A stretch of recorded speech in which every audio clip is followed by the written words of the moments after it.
अस्सलाम वालेकुम friends, I am your host and your watching fragrance files. Video शुरू करने से पहले आपको कहना चाहूँगा कि अगर आप इस वीडियो को फर्स्ट टाइम देख रहे हैं तो वीडियो को लाइक कर दें, चैनल को सब्सक्राइब कर दें और मेरा काम अगर काम का लगे तो दोस्तों के साथ शेयर करें। शुक्रिया।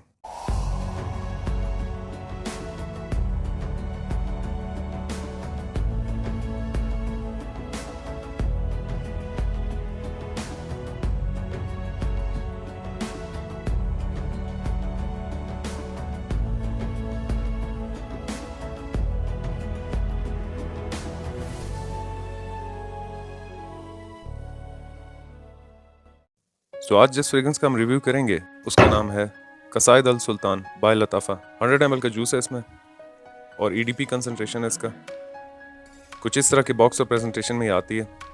2022 की लॉन्च है ये। वैसे तो आप सब जानते हैं कि Lattafa is a famous UAE brand जो कि 1980 से फ्रेगरेंसेज में काम कर रहे हैं और अपनी ज़बरदस्त प्रेजेंटेशन और जूस क्वालिटी की वजह से इन्होंने हर तरह की ऑडियंस को फोकस किया हुआ है और इनकी क्रिएशंस में 1200 रुपये से लेकर 1 लाख रुपए तक की फ्रेगरेंसेज हैं। बॉक्स को ओपन कर लेते हैं और देखते हैं अंदर बॉटल किस टाइप की है। पर्सनली मुझे ऐसी फ्रेगरेंसेज का रिव्यू बनाने में ज़्यादा मज़ा आता है जिन्हें हाइप का टीका ना लगाओ, और ये फ्रेगरेंस उनमें से एक है।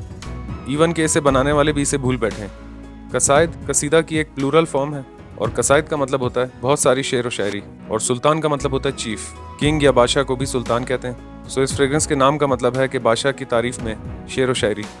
Okay, so here's the bottle. मैंने जब फर्स्ट टाइम इस बॉक्स को ओपन करके इस बॉटल को देखा था तो सबसे पहली चीज़ जिसने मुझे सोचने पे मजबूर किया कि लताफ़ा आखिर इतनी कम प्राइस में इतनी खूबसूरत प्रेजेंटेशन कैसे दे रहा है। जूस क्वालिटी की बात तो बाद में आती है। बॉटल का फ्रंट ट्रांसपेरेंट है जिसमें बहुत ही ज़्यादा लाइट गोल्डन कलर का जूस है और इसके बैकग्राउंड में शहर की एक इमेज बनी है जो कि फ्रंट से दिखने पर बहुत ही ज़्यादा खूबसूरत लगती है। जैसे फिश एक्वेरियम के बैकग्राउंड में इमेज होती है जो कि एक्वेरियम की खूबसूरती को बढ़ाती है। एक लाइट वेट प्लास्टिक कैप है इसका और कैप को एक फैब्रिक ने कवर किया जो कि वेलवेट का है। इंतहाई खूबसूरत प्रेजेंटेशन है इसकी। ऐसा नहीं है कि लताफ़ा ने फर्स्ट टाइम इतनी खूबसूरत बॉटल बनाई है, मगर ये अपनी प्राइस रेंज को पूरी तरह जस्टिफाई कर रही है। इस सीरीज़ का कोई भी फ्लैंकर रिलीज़ नहीं हुआ और सबसे ज़्यादा हैरानकुन बात यह है कि इसके नोट्स के बारे में कहीं भी इंफॉर्मेशन नहीं है। क्योंकि इसके ऑफिशियल और ऑथेंटिक नोट्स कहीं भी अवेलेबल नहीं है, जस्ट बता देता हूँ कि खुशबू किस टाइप की है।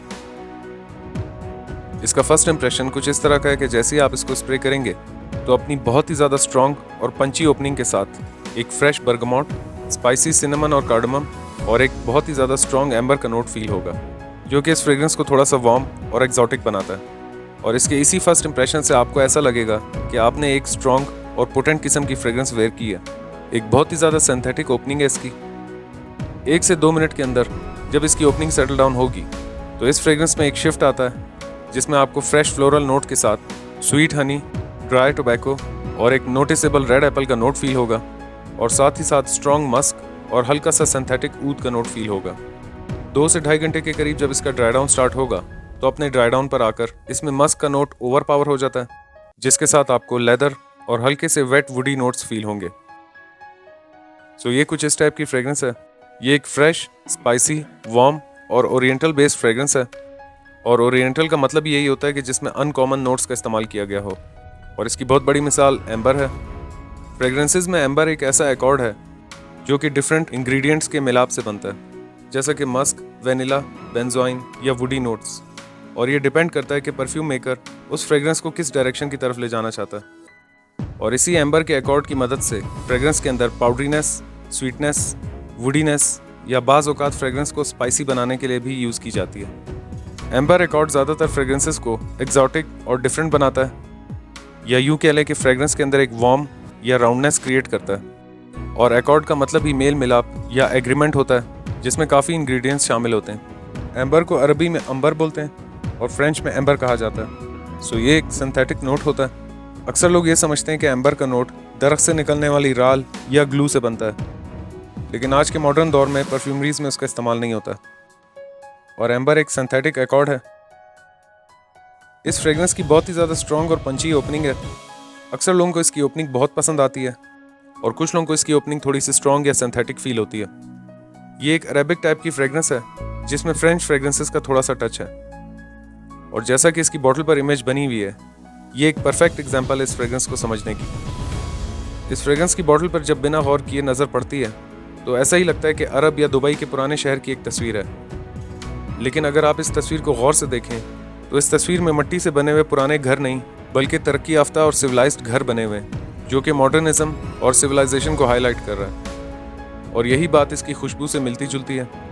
जहाँ इस फ्रेग्रेंस में आपको सिंथेटिक ऊद के साथ एम्बर का नोट फील होगा जिसकी वजह से आपको लगेगा कि ये एक अरेबिक टाइप की फ्रेग्रेंस है, मगर वहीं इस फ्रेग्रेंस की कॉम्प्लेक्सिटी बढ़ाने के लिए इसमें फ्रेश बर्गामोट, टोबैको और हल्का फुल्का लेदर का नोट का इस्तेमाल किया गया है, जिससे शुरू से लेकर आखिर तक ये फ्रेग्रेंस बहुत ही ज़्यादा मज़ेदार और अपीलिंग लगती है। सो आप इसे ये भी कह सकते हैं कि ये एक ऐसी ओरिएंटल फ्रेग्रेंस है जिसमें थोड़ी बहुत अरेबिक फ्रेग्रेंसेस की फील है।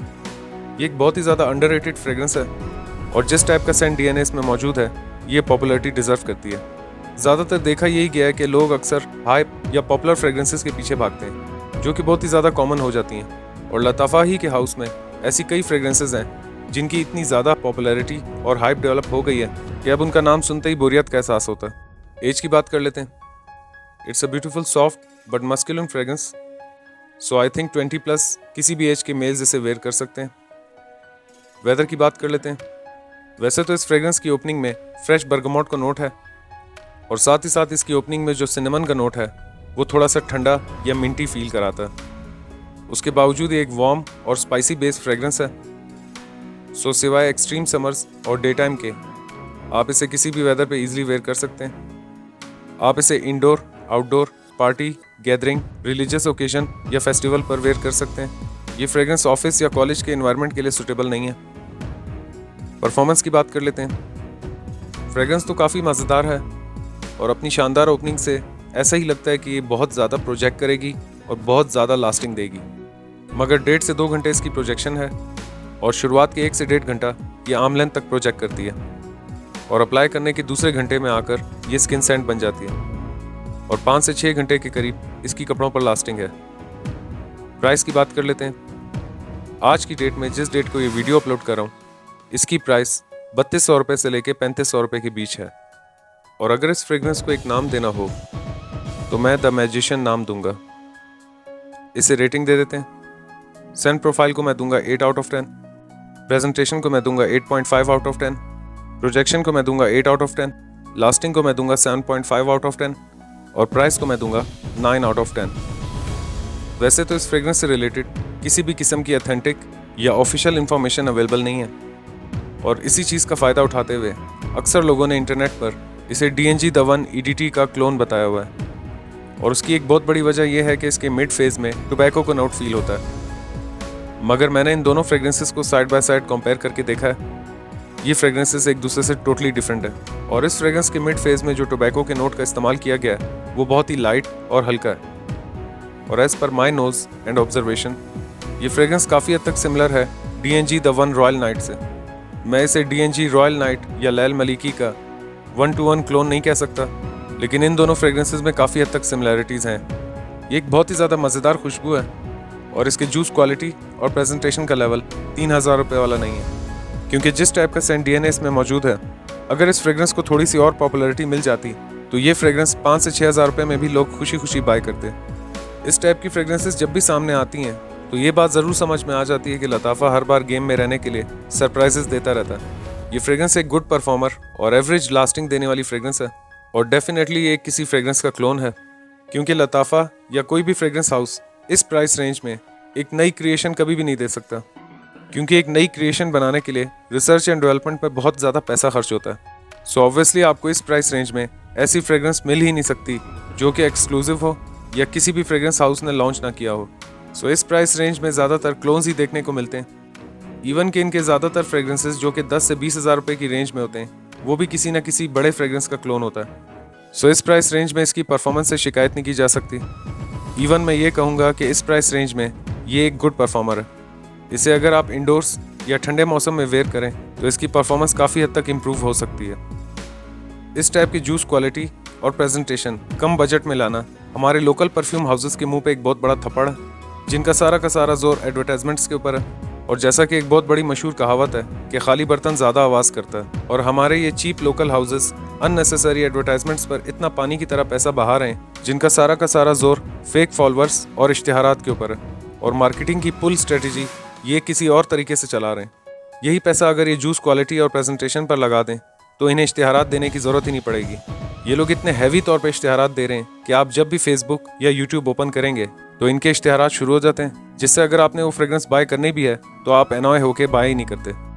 वहीं अगर लताफ़ा की बात की जाए तो हम में से शायद ही किसी ने इनके इश्तिहारात देखे होंगे, और जो पैसा अननेसेसरी मार्केटिंग टेक्निक्स और बेतुके इश्तिहारात पे लगाना होता है वो पैसा ये प्रेजेंटेशन, बॉक्स और जूस क्वालिटी पे लगाते हैं, और बिना पेड फॉलोअर्स के दुनिया भर में इनकी फ्रेग्रेंसेस पहुंचती हैं। और हर छोटे बड़े परफ्यूम लवर और कलेक्टर के कलेक्शन में लताफ़ा की 2 या 3 फ्रेग्रेंसेस ज़रूर होती हैं। और अगर डिज़ाइनर हाउस की बात की जाए तो डिज़ाइनर्स हमेशा आपसे अपने ब्रांड के पैसे लेते हैं। देयर इज़ नो डाउट कि उनकी प्रेजेंटेशन या क्वालिटी अच्छी होती है, मगर वो हमेशा अपने ब्रांड के नाम को कैश करते हैं और आपको ओवर चार्ज करते हैं। So that's it for today. I hope you like this video. अगर आप इस वीडियो को फर्स्ट टाइम देख रहे हैं तो वीडियो को लाइक करें, चैनल सब्सक्राइब करें, मेरा काम पसंद आए तो आगे शेयर करें। मैं मिलूंगा एक नए वीडियो में। अपना ख्याल रखिएगा एंड कीप स्मेलिंग ऑसम। अल्लाह हाफिज़।